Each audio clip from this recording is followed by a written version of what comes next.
دوستو، یہ آزادی کی تحریک اور یہ جدوجہد آزادی کے سلسلے میں بہت سی باتیں مخفی ہیں اور بہت سی باتیں کم علمی پر مبنی ہیں۔ ابھی جیسا کہ آپ نے سنا کہ ہندوستان کی آزادی کا آغاز سن 1857 سے ہے۔ ایک سازش کے تحت مسلمان سورماؤں کی قربانیوں کو بھلانے کے لیے، انہیں چھپانے کے لیے یہ بات مشہور کی گئی کہ ملک کی آزادی کی جدوجہد سن 1857 میں شروع ہوئی ہے۔ یہ بات کم علمی پر مبنی ہے۔ دوسرے تو چھوڑیے،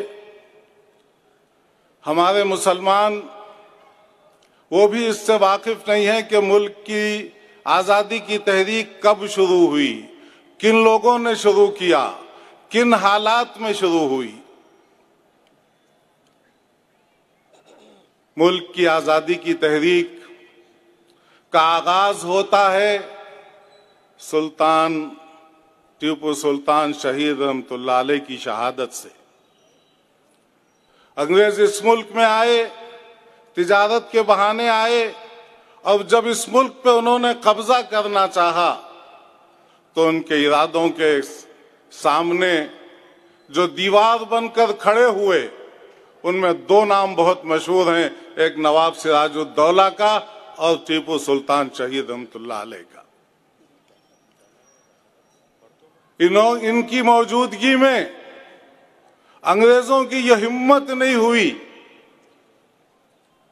کہ وہ اس کا تصور کریں کہ ہندوستان پہ ان کا قبضہ ہے۔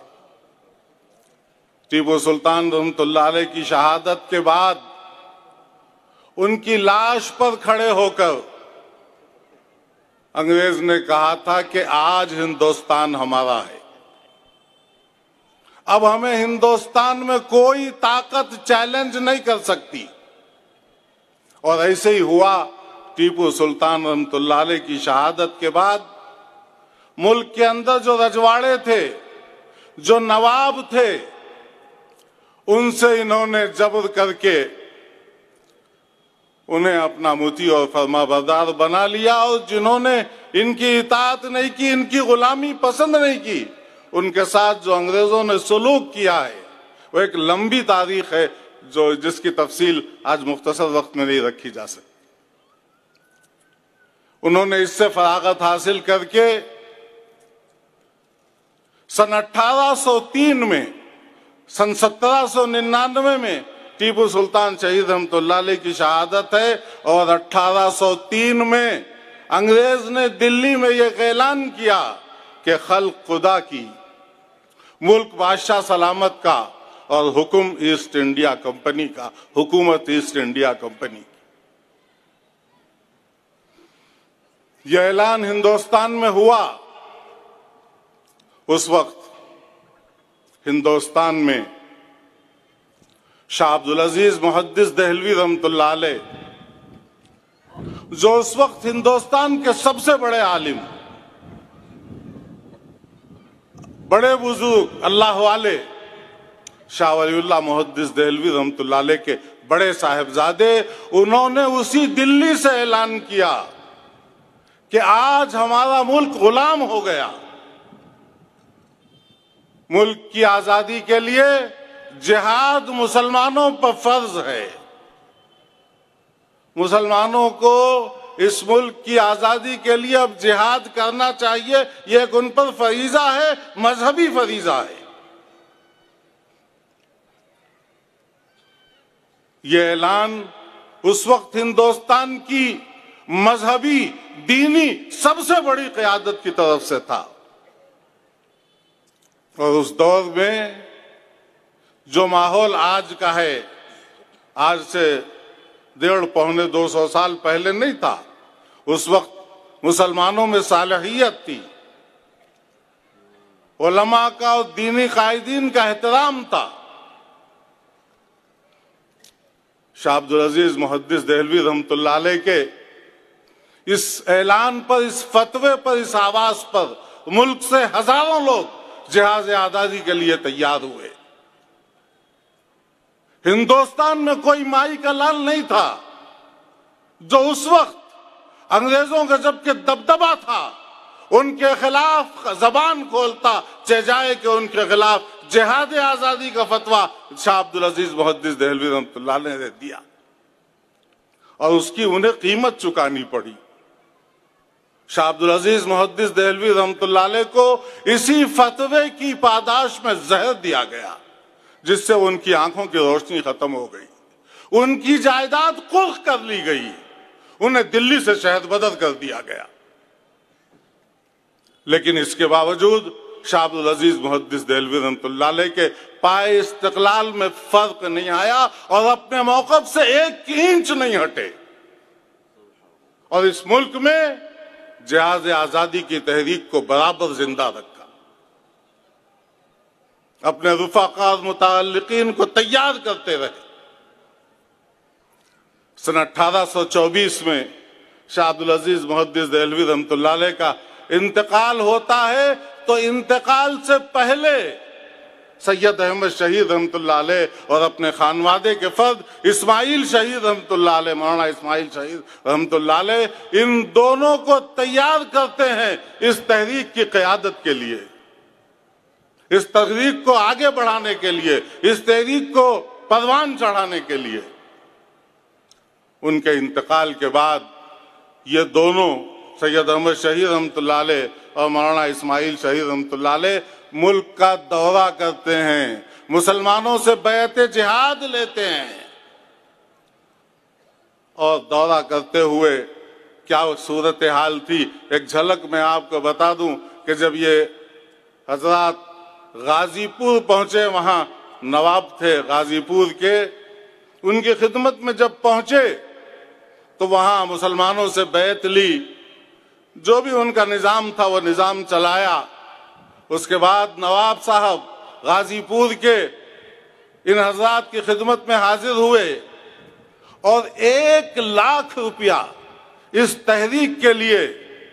اور اس مشن کے لیے انہوں نے ان حضرات کی خدمت میں پیش کیا۔ 1,00,000 روپے کی اہمیت کا اندازہ آپ کو اس سے ہوگا کہ اس زمانے میں 1.5 سے 2 روپے میں بکری ملتی تھی، 6 سے 7 روپے میں گائے اور بھینس ملتی تھی۔ آج کے 1,00,000 کروڑ روپے ہوں گے، اور نہ صرف پیسہ دیا بلکہ اپنے جوان بیٹے کو حضرت مولانا اسماعیل شہید رحمۃ اللہ علیہ کی خدمت میں پیش کیا کہ اسے لے جائیے اور اسے جہاد میں استعمال کیجیے۔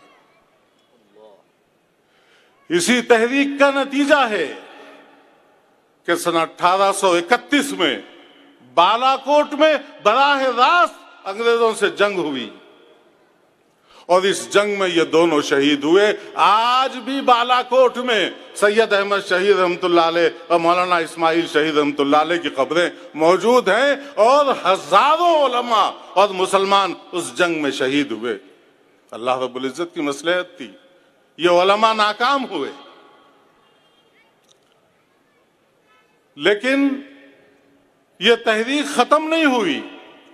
جو لوگ بچے تھے انہوں نے آپس آ کر انفرادی محنت شروع کی، اور اس تحریک میں خالص مسلمان تھے، علماء تھے اور مسلمان تھے۔ بالاکوٹ کے میدان سے واپس آنے کے بعد بچے کچھ مجاہدین نے پھر محنت شروع کی، انفرادی لوگوں سے معاہدے کیے، لوگوں کو تیار کیا، اور پھر 26 سال کے بعد 1857 میں وہ جہاد آزادی، دوسرا جہاد آزادی ہوا ہے، جس میں برادران وطن بھی شریک تھے، لیکن ان کی شرکت بہت کم تھی، تعداد بہت کم تھی، مسلمان اکثریت میں تھے۔ اور یہ جہاد آزادی، یہ جنگ آزادی جو لڑی گئی ہے، گو اس میں بھی مسلمانوں کو، علماء کو شکست ہوئی، لیکن اس جنگ کی سختی کا اور اہمیت کا اندازہ لگائیے کہ اس جنگ کے بعد انگریزوں کو علماء سے اور داڑھی والوں سے نفرت ہوئی اور انہوں نے علماء کو سولی پر چڑھایا جائے، اور علامت یہ تھی کہ جس کا کرتا لمبا ہے، جس کے چہرے پہ داڑھی ہے، جس کے سر پہ ٹوپی ہے، اسے سولی دی جائے۔ میرٹھ کے 150 علماء کی، 150 شہداء کی جو تاریخ ملتی ہے جنہیں سولی دی گئی ہے، ان میں 100 سے زائد تعداد علماء کرام کی ہے۔ صرف دلی میں 35 سے 36 ہزار علماء کو سولی پر لٹکایا ہے انگریزوں نے اسی جنگ کی پاداش میں۔ تاریخ محفوظ ہے، کتابوں میں لکھا ہے، دلی جو مغلیہ سلطنت سے اسلامی علوم و فنون کا مرکز تھی، دینی مرکز تھا، وہاں صورتحال یہ تھی کہ دلی کے باہر سے کوئی اگر وراثت کا مسئلہ پوچھنے آتا تو دلی میں میلوں چلتا، کوئی وراثت کا مسئلہ بتانے والا مولوی نہیں ملتا۔ کئی کلومیٹر تک لوگ اپنے کندھے پر اپنی لاش اٹھا کر لے کر جاتے تھے، جنازہ پڑھانے والے نہیں ملتے تھے۔ یہ قربانیاں ملک کے اندر مسلمانوں نے دی اور علماء نے دی۔ اس میں سب سے بڑا طبقہ اس وقت علماء کرام کا تھا، اس لیے کہ ایک مذہبی قیادت سے تحریک شروع ہوئی تھی اور یہ ایک مذہبی فریضے کی شکل میں مسلمانوں کی ذمہ داری تھی۔ میرے بھائی، اسی تحریک آزادی کے لیے ان علماء نے کیا کیا کیا ہے، آپ اس کا تصور نہیں کر سکتے۔ 1857 کے بعد اس طرح پھانسیوں کا بازار گرم ہوا۔ لکھا ہے کتابوں میں کہ دلی کی فتح پوری مسجد، لال قلعے کے سامنے جو سڑک ہے، وہ سڑک کے آگے جائیں گے آپ تقریباً آدھا پون کلومیٹر تو وہاں مسجد فتح پوری ہے۔ مسجد فتح پوری سے پنجاب تک سڑک پر دونوں طرف درخت تھے، اس پر کوئی درخت ایسا نہیں تھا جس پر کسی مسلمان عالم کی لاش لٹکی ہوئی نہیں تھی۔ میرے بھائی، تفصیل کا موقع نہیں ہے، پتہ نہیں کب چٹھی آ جائے کہ مختصر کیجئے۔ یہ دوسری جنگ آزادی 1857، جہاں سے ابھی ہمارے پانڈو رنگا صاحب نے بھی کہا کہ 1857 سے نہیں، تو جہاد آزادی کی تاریخ 1803 سے شروع ہوتی ہے اور 1831 میں بالا کوٹ کا میدان جو ہے جنگ کا مرکز بنتا ہے، اور پھر 1857 میں یہ دوسری جنگ ہوتی ہے جسے ہم جہاد آزادی کہتے ہیں اور دوسرے غدر کہتے ہیں۔ پہلی جہاد آزادی اور دوسری جہاد آزادی کے بعد بہت سی بیوائیں یتیم ہو گئیں۔ ہزاروں کی تعداد میں ان شہداء کے لڑکے سڑکوں پر آ گئے، ان کے سر پہ کوئی ہاتھ رکھنے والا نہیں، ان کی پرورش اور تربیت کرنے والا کوئی نہیں۔ عزت دار گھرانوں کی عورتیں بھیک مانگنے پر مجبور ہو گئیں۔ ایسے وقت میں انگریز مشنری، کرسچنز اسکول اور کرسچینٹی کے لوگ میدان میں آئے، ان کا دین و مذہب ان کا خریدنے کے لیے، اور انہوں نے ان کے ماؤں سے کہا کہ یہ بچے ہمیں دے دو، ہم انہیں کھلائیں گے، ہم انہیں پڑھائیں گے، ہم انہیں پہننے کے لیے لباس دیں گے، ان کی ضروریات پوری کریں گے اور ایک بہترین شہری بنا کر تمہیں واپس کریں گے۔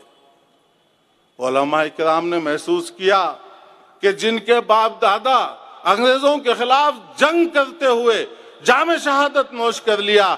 آج ان کی اولادیں، یہ انگریز انہیں اپنا غلام بنانا چاہتے ہیں اور ان کے اندر سے جذبہ حریت نکالنا چاہتے ہیں۔ علماء کرام بیٹھے اور انہوں نے مشورہ کیا، اور مشورہ کر کے انہوں نے ایک ادارے کے قیام کا فیصلہ کیا، اور جس طرح اعلان انگریزوں نے کیا تھا اسی طرح اعلان ان علماء نے کیا۔ ان شہداء کے گھر والوں سے کہا کہ تم اپنے بچے ہمارے حوالے کرو، ان کو کھلائیں گے، ان کے پہنانے کا نظم کریں گے، ان کے رہنے کا نظم کریں گے، انہیں پڑھائیں گے، انہیں کتاب دیں گے اور انہیں ایک بہترین اسلامی مجاہد اور بہترین شہری بنا کے واپس کریں گے۔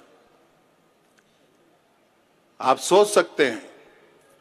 کہ انگریز جس کی سلطنت میں سورج نہیں غروب ہوتا تھا، جس کی حکومت تھی، اور آج بھی کرسچینٹی کا اور ان کی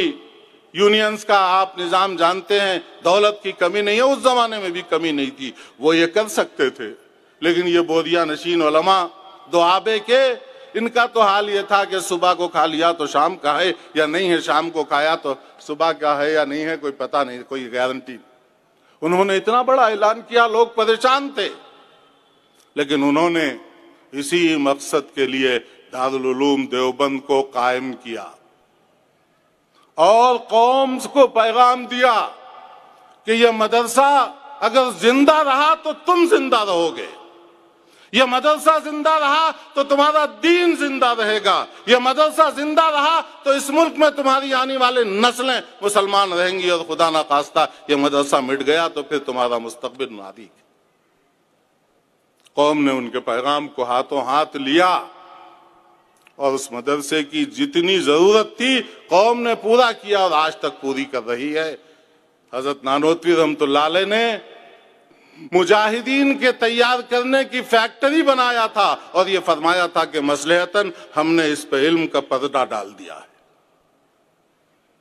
تاریخ میں موجود ہے کہ شیخ الہند علیہ الرحمہ کی جہاد آزادی کے سلسلے میں ان کی تگودو اور ان کی قربانیاں اور ان کی جدوجہد انگریز تک پہنچتی تھی۔ انگریز نے دارالعلوم کی انتظامیہ سے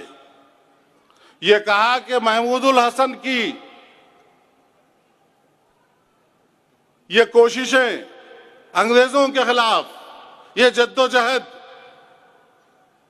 یہ ہم اسے اچھا نہیں سمجھتے۔ دارالعلوم کے ذمہ داروں کو دفعہ الفاظ میں دھمکی دی گئی۔ اس وقت کے محتمم نے مولانا مناظر حسن گیلانی رحمۃ اللہ علیہ، جو عثمانیہ یونیورسٹی کے پروفیسر رہے اور زندگی کا بڑا حصہ یہاں گزارا، انہوں نے لکھا ہے کہ دارالعلوم کے محتمم نے مولانا مناظر حسن گیلانی رحمۃ اللہ علیہ سے کہا کہ شیخ الہند سے کہو کہ آپ کی اس تحریک سے دارالعلوم کو نقصان پہنچنے کا خطرہ ہے، آپ اس تحریک کو چھوڑ دیں۔ حضرت مناظر حسن گیلانی رحمۃ اللہ لکھتے ہیں کہ حضرت لیٹے ہوئے تھے شیخ الہند ان کے استاذ، جب محتمم دارالعلوم کا یہ پیغام پہنچا تو اٹھ کے بیٹھ گئے اور یہ فرمایا کہ میں جانتا ہوں استاد محترم نے اس ادارے کی بنیاد کس لیے رکھی تھی۔ اس کا مقصد تھا مجاہدین کو تیار کرنا تاکہ ملک سے اس حکومت کو بھگایا جا سکے، اس ملک کو آزاد کرایا جا سکے، اور اس پر علم کا پردہ ڈال دیا تھا۔ میرے بھائی، یہی شیخ الہند علیہ الرحمہ آتا ہے ان کی سیرت میں کہ پستقد آدمی تھے، دبلے پتلے آدمی تھے، لیکن اللہ نے کیا دماغ دیا تھا اور کیا صلاحیتیں دی تھیں۔ انہوں نے اس ملک میں جس طرح جہاد آزادی کی قیادت کی ہے آپ اس کا تصور نہیں کر سکتے۔ ریشمی رومال کی تحریک شیخ الہند نے اس ملک کی آزادی کے لیے چلائی۔ اسے ریشمی رومال کی تحریک اس لیے کہتے ہیں کہ پیغامات جو بھیجے جاتے تھے اس ملک سے اس ملک میں اپنے رفقا کے پاس، اپنے ساتھیوں کے پاس، اور ضرورت کے مطابق، تو وہ اس زمانے میں رومال آتے تھے ریشم کے، اس پر لکھ دیا جاتا تھا اور جانے والا اس رومال کو اوڑھ کر چلے جاتا تھا، پتہ بھی نہیں چلتا تھا کہ یہ کوئی پیغام لے کر آ رہا ہے، میسج لے کر کے آ رہا ہے۔ مولانا عبید اللہ سندھی رحمۃ اللہ علیہ کو شیخ الہند نے افغانستان بھیجا اور خلافت اسلامیہ سے مدد لینے کے لیے اور اپنا پلان ان تک پہنچانے کے لیے اور اپنے پلان کے سلسلے میں مدد لینے کے لیے شیخ الہند جو ہے مکہ مکرمہ گئے حج کے ارادے سے۔ وہاں خلافت اسلامیہ کے ذمہ داروں سے بات ہو گئی، ملاقات کی تاریخ طے ہو گئی، لیکن شریف مکہ کی غداری کی وجہ سے خطوط پکڑے گئے اور شیخ الہند علیہ الرحمہ کو وہیں گرفتار کر کے مالٹا کی جیل میں بھیج دیا۔ اس زمانے میں پوری دنیا کے اندر انگریزوں کے جو مخالفین تھے، قائدین تھے جو ان سے مقابلہ کر رہے تھے، انگریز ان کو پکڑ پکڑ کر مالٹا کی جیل میں بھیج دیتا تھا۔ کچھ کم 4 سال حضرت شیخ الہند علیہ الرحمہ نے مالٹا کی جیل میں کاٹے، لیکن غافل نہیں رہے اس تحریک سے، اپنے ساتھیوں اور اپنے شاگردوں تک برابر پیغام دیتے رہے کہ کیا کرنا ہے کیا نہیں۔ جب محسوس ہوا کہ شیخ الہند کی رہائی قریب ہے اور اب ایک پلیٹ فارم چاہیے، حالات بدل گئے ہیں زمانے کے، ایک پلیٹ فارم چاہیے، تو اس کے لیے ان کے آنے سے پہلے جمعیت علماء ہند کا قیام 1919 میں عمل میں آیا۔ اور آپ دیکھیں گے مقصد اور مقصود شیخ الہند ہیں۔ دنیا میں تحریکیں اور جماعتیں بنتی ہیں، تو جب جماعت بنتی ہے تو اس کے لیے مستقل صدر منتخب کیا جاتا ہے، لیکن جمعیت علماء کے قیام کے موقع پر مستقل صدر منتخب نہیں کیا گیا، مفتی کفایت اللہ صاحب رحمۃ اللہ علیہ کو عارضی صدر بنایا گیا، اس لیے کہ لوگ علماء جانتے تھے کہ یہ دسترخوان جس کے لیے سجایا گیا ہے، یہ محفل جس کی لیے سجائی گئی ہے، وہ شہسوار شیخ الہند۔ شیخ الہند کی رہائی 1920 میں ہوتی ہے، تشریف لاتے ہیں، اور کیسا ان کا مزاج اور کیسا ان کے اندر جذبہ حریت۔ شیخ الہند تشریف لائے، اس زمانے میں جہاز گودی تک نہیں لگتے تھے، دور کھڑے ہو جاتے تھے، وہاں سے چھوٹی چھوٹی کشتیوں پر مسافرین کو لایا جاتا تھا۔ شیخ الہند ابھی جہاز میں ہیں، سر رحیم بخش مدار المہام ریاست بھاولپور کے، انہیں انگریز پہنچاتے ہیں شیخ الہند کی خدمت میں، اور وہ جہاز میں جا کے عرض کرتے ہیں کہ حضرت آپ نے پوری زندگی انگریزوں کی دشمنی میں نکال دی، انگریز تو گیا نہیں، انگریز موجود ہے، مگر ہمارا نقصان یہ ہوا کہ ہماری مسند حدیث ویران ہو گئی، ہماری خانقاہ جہاں سے لوگ آپ سے اللہ اللہ کرنا سیکھتے تھے، وہ خانقاہ آج ویران ہو گئی۔ اب جو زندگی کا باقی حصہ ہے، ہم چاہتے ہیں کہ پھر آپ اپنے مسند درس کو آباد کریں اور اپنی خانقاہ کو آباد کریں۔ حضرت شیخ الہند بوڑھے، مالٹا کی زندگی، وہاں کی سردی اس سے کمزور نحیف ہو گئے، لیکن ان کے اس کہنے پر ان کے اندر جذبہ آیا، جوش آیا، اور اٹھ کر بیٹھ گئے اور یہ فرمایا کہ سر رحیم بخش، میں تو یہ ارادہ کر کے آیا ہوں کہ ہندوستان کے کونے کونے تک جا کر مسلمانوں سے کہوں کہ مسلمانوں، تمہارے لیے انگریزوں کی غلامی حرام ہے، تم اپنی گردن سے یہ بوجھ اتار پھینکو۔ اور یہ بھی میں سوچا ہوں کہ اگر میں اپنے بڑھاپے کی وجہ سے نہ چل سکا تو اپنے شاگردوں سے کہوں گا کہ مجھے چارپائی پر لٹا کر، مجھے جنازے کی طرح اٹھا کر مسلمانوں کی بستیوں تک لے چلو، تاکہ میں ان سے جا کر کہوں کہ مسلمانوں، تمہارے لیے انگریزوں کی غلامی حرام۔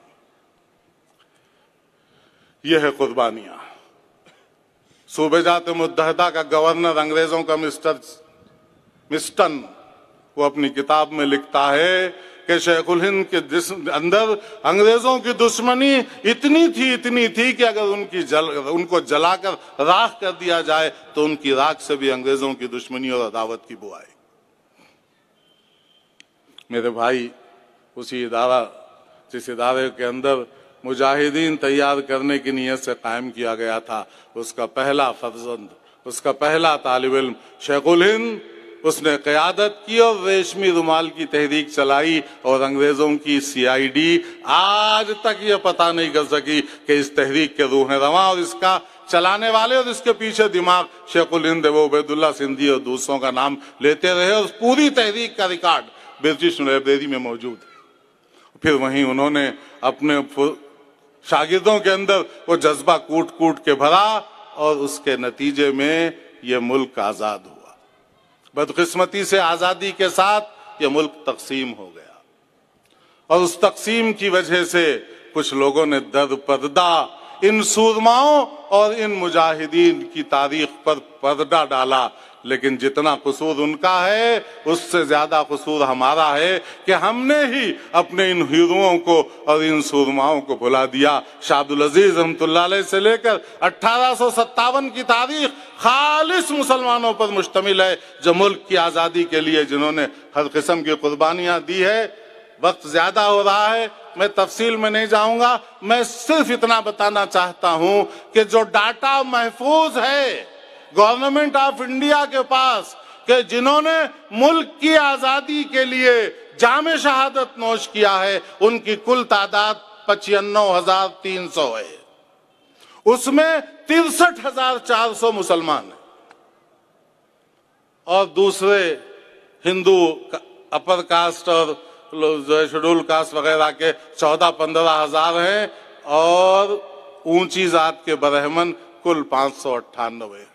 سکھوں کی تعداد ان کی آبادی کے اعتبار سے زیادہ ہے، 8,000 اس میں سکھ ہیں،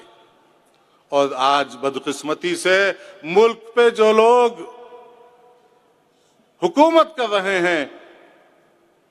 ان کی تاریخ تو یہ ہے کہ ان کا کوئی فرد اس ملک کی آزادی کی تحریک میں کبھی شریک نہیں ہوا، بلکہ یہ انگریزوں کے پٹھو تھے، انگریزوں کے ایجنٹ تھے، اور مجاہدین آزادی کی یہ جاسوسی کیا کرتے تھے۔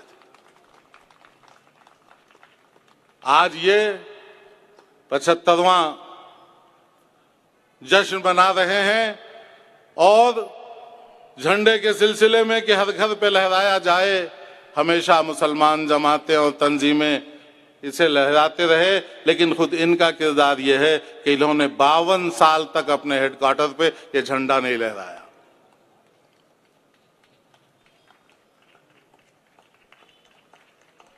ایک دفعہ کچھ لوگ جھنڈا لے کر ان کے دفتر میں گھس گئے تو انہوں نے ان کے خلاف ناگپور ہائی کورٹ میں کیس جو ہے چلایا، انہیں مجرم قرار دیا۔ آج وہی لوگ جھنڈے کے سلسلے میں اس قسم کے جذبات کا اظہار کر رہے ہیں۔